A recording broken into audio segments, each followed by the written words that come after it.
आसिफा कभी कभार सोदा सल्फ लेने आ जाती थी। एक दिन आसिफा जल्दी में थी और उसका बटुआ गिर गया, जिसे सयाम ने फौरी तौर पर उठा लिया और उसे वापस कर दिया।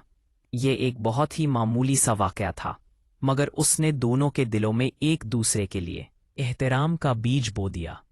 आसिफा सयाम की दयानतदारी और शाइस्तगी से बहुत मुतासिर हुई, और सयाम आसिफा की सादगी और खूबसूरती पर दिल ही दिल में फिदा हो चुका था।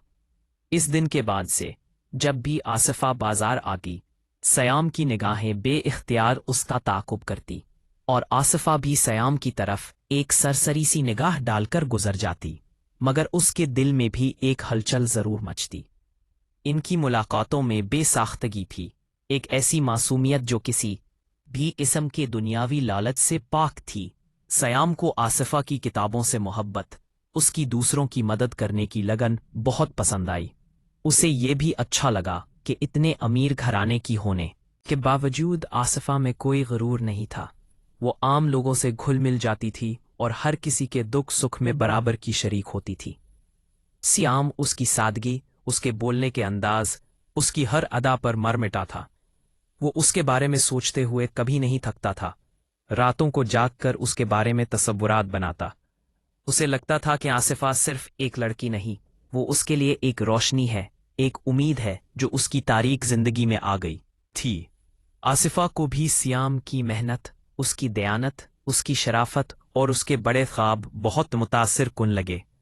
उसे इस बात पर फख्र महसूस होता कि इतने कठिन हालात के बावजूद सयाम में पढ़ने की लगन थी। वो कुछ बनना चाहता था, अपने घर वालों के लिए कुछ करना चाहता था। आसिफा को सयाम की खामोशी भी बहुत भाती थी। कमगो था, मगर जब भी बोलता तो उसकी बातों में वजन होता। उसकी आंखों में एक जहानत थी जो आसिफा ने पहले कभी किसी में नहीं देखी थी। वो सयाम के साथ वक्त गुजारने में सुकून महसूस करने लगी थी, अगरचे अभी तक उनके दरमियान कोई बाकायदा बातचीत नहीं हुई थी। ये सब कुछ बेसाख्ता हो रहा था, एक ऐसे अंदाज में जो बिल्कुल फितरी और खालिस था। इन दोनों को खुद भी नहीं मालूम था कि इनके दिलों में एक दूसरे के लिए क्या जज्बात पनप रहे हैं, मगर उन्हें एक दूसरे की मौजूदगी में अच्छा लगता था, एक सुकून मिलता था। ये पहली मुलाकात थी जिसने इनके दरमियान एक अनदेखी डोर बांध दी थी, एक ऐसी डोर जिसे काटना फिर किसी के बस में न रहा। इस वाक़े के बाद इनकी मुलाकातें बाजार तक ही महदूद नहीं रहीं, बल्कि कभी कभी खेतों के रास्ते, कभी गांव की पगडंडियों पर वो एक दूसरे को दूर से देखकर मुस्कुरा दिया करते। ये इनकी मोहब्बत का इब्तिदाई दौर था, एक ऐसा दौर जहां अल्फाज से ज्यादा आंखें बोलती थीं, जहां दिल की धड़कनें एक दूसरे के लिए बेकरार रहती थीं। वो एक दूसरे के बारे में सोचते हुए मुस्कुरा उठते, और यही मुस्कुराहट इनकी मोहब्बत का पहला इशारा था। वक्त गुजरता गया और इनकी छुप छुप कर होने वाली मुलाकातें ज्यादा होने लगीं। अब वो सिर्फ दूर से देखने पर इक्तिफा नहीं करते थे, बल्कि कभी कभार बातों बातों में इनके दरमियान कोई छोटी सी बातचीत हो जाती। ये बातें मौसम के बारे में होती, या गांव के हालात के बारे में, या फिर एक दूसरे की पढ़ाई के बारे में। इन मुख्तसर मुलाकातों में भी एक गहराई होती थी, एक अपनायत होती थी। सयाम आहिस्ता आहिस्ता आसिफा की तरफ माइल होता जा रहा था, और आसिफा को भी सयाम की सादगी और इसके पाकीज़ा दिल ने अपनी तरफ खींच लिया था। इनकी आंखों में एक दूसरे के लिए मोहब्बत का इजहार साफ दिखाई देता था।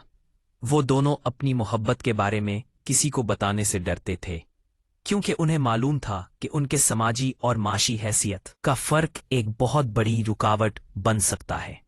सयाम के दिल में तो ये खौफ था कि कहीं आसिफा उसकी गुर्बत को देखकर इससे दूर ना हो जाए, और आसिफा को ये फिक्र लाहक थी कि उसके घर वाले कभी सयाम जैसे गरीब लड़के को कबूल नहीं करेंगे।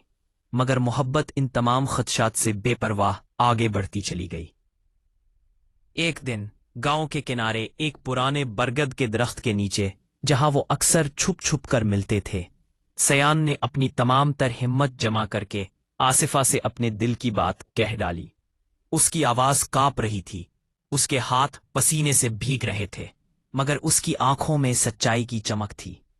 आसिफा, मैं नहीं जानता कि तुम मेरे बारे में क्या सोचती हो, मगर मैं तुम्हें अपनी जिंदगी में सब से बढ़कर चाहता हूं। मैं तुम्हें कभी कुछ नहीं दे पाऊंगा सिवाय अपनी मोहब्बत और वफादारी के। सियाम की ये बात सुनकर आसिफा की आंखों में आंसू आ गए, मगर ये आंसू दुख के नहीं बल्कि खुशी के थे। वो जानती थी कि सियाम एक नेक दिल और सच्चा इंसान है। उसने सियाम का हाथ थामा और नरमी से कहा, सियाम, मुझे तुम्हारे दौलत या मर्तबे से कोई गर्ज नहीं, मुझे सिर्फ तुमसे मोहब्बत है, तुम्हारे दिल से मोहब्बत है, और मुझे यकीन है कि तुम मुझे कभी तन्हा नहीं छोड़ोगे। ये वो लम्हा था जब उनकी मोहब्बत ने बाकायदा शक्ल इख्तियार की और वो एक दूसरे के लिए जीने मरने की कस्में खा बैठे। उनकी मोहब्बत एक राज बन गई, एक ऐसा राज जिसे वो दुनिया की नज़रों से छुपा कर रखते थे। उनकी हर मुलाकात में नए वादे होते, नए ख्वाब बनते। वो एक दूसरे को अपनी मुस्तकबिल की बातें बताते, अपनी ख्वाहिशात का इजहार करते, और ये एहसास उन्हें मजबूत करता कि वो तन्हा नहीं है।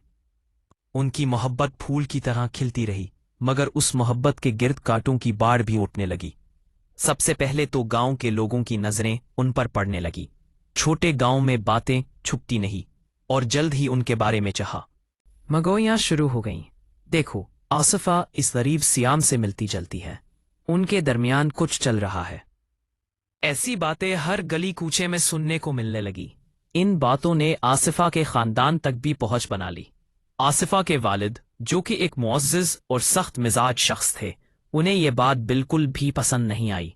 उनके लिए ये बात नाकाबिले बर्दाश्त थी कि उनकी बेटी एक ऐसे लड़के से ताल्लुक़ कायम करे जिसका कोई ठिकाना नहीं, जिसका कोई मुस्तकबिल नहीं। उन्हें लगा कि सियाम सिर्फ उनकी बेटी की दौलत और ख़ानदान की इज्जत को देख रहा है। उन्होंने आसिफा पर बहुत सख्ती की, उसे घर से बाहर निकलने पर पाबंदी लगा दी, और उसे बार बार समझाने की कोशिश की कि वो सियाम को भूल जाए। मगर आसिफा अपनी मोहब्बत पर डटी रही। उसे अपने वालिद की बातें सुनकर बहुत दुख होता, मगर वो सियाम को छोड़ने का तसव्वुर भी नहीं कर सकती थी। सियाम भी इस सूरत हाल से बहुत परेशान था। उसे मालूम था कि इसकी गुर्बत ही इनकी मोहब्बत के रास्ते की सबसे बड़ी रुकावट है। उसे शर्मिंदगी महसूस होती कि वो आसिफा को एक बेहतर जिंदगी देने की पोजीशन में नहीं है।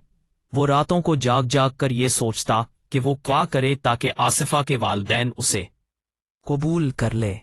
इसने अपनी मेहनत को मजीद बढ़ा दिया, दिन रात एक कर दिए, ताकि कुछ पैसे जमा कर सके, ताकि वो आसिफा के वालिदैन के सामने ये साबित कर सके कि वो एक मेहनती और बावकार इंसान है। उसने गांव के एक जमींदार के यहाँ इजाफी काम करना शुरू कर दिया। रातों को जाग कर खेतों में पानी देता, दिन भर मजदूरी करता। उसका जिस्म थक जाता, मगर उसका दिल आसिफा की मोहब्बत के सहारे हर तकलीफ को झेल लेता। आसिफा भी सियाम के लिए कुर्बानी दे रही थी। उसे घर वालों की तरफ से सख्त तनकीद का सामना था। उसके भाई उसे धमकियां देते, उसकी माँ उसे रो रो कर समझाती, मगर वो किसी भी कीमत पर सियाम को छोड़ने पर तैयार नहीं थी। उसने अपने दिल में एक पुख्ता इरादा कर लिया था कि वो सियाम के साथ ही अपनी जिंदगी गुजारेगी, चाहे उसके लिए उसे कितनी ही बड़ी कीमत क्यों न चुकानी पड़े। वो जानती थी कि सियाम उससे सच्ची मोहब्बत करता है और वो उसके साथ कभी बुरा नहीं करेगा। इनके लिए एक और चैलेंज ये था कि वो अपनी मुलाकातों को कैसे जारी रखे। आसिफा को घर से निकलने की इजाज़त नहीं थी, और सियाम भी हर वक्त अपने कामों में मसरूफ रहता था। मगर मोहब्बत को रास्ते खुद ब-खुद मिल जाते हैं। उन्होंने एक दूसरे को खत लिखना शुरू कर दिए। ये खत छुप छुप कर पहुंचाए जाते, कभी किसी हमदर्द दोस्त के जरिए, कभी किसी बच्चे के हाथ। इन खतूत में वो अपने दिल की बातें लिखते, अपनी परेशानियां बयान करते, एक दूसरे को तसल्ली देते और मुस्तकबिल के सुनहरी ख्वाब बनते। ये खत उनकी मोहब्बत का वाहिद सहारा थे जो उन्हें एक दूसरे से जोड़े रखते थे। सियाम के लिखे हुए हर लफ्ज ने उसकी बेपनाह मोहब्बत और आसिफा के लिए फिक्रमंदी झलकती थी। वो उसे बताता कि वो किस तरह मेहनत कर रहा है और कैसे वो एक दिन कामयाब होकर इसके पास आएगा। आसिफा भी अपने खतूत में सियाम को हौसला देती, उसे ये यकीन दिलाती कि वो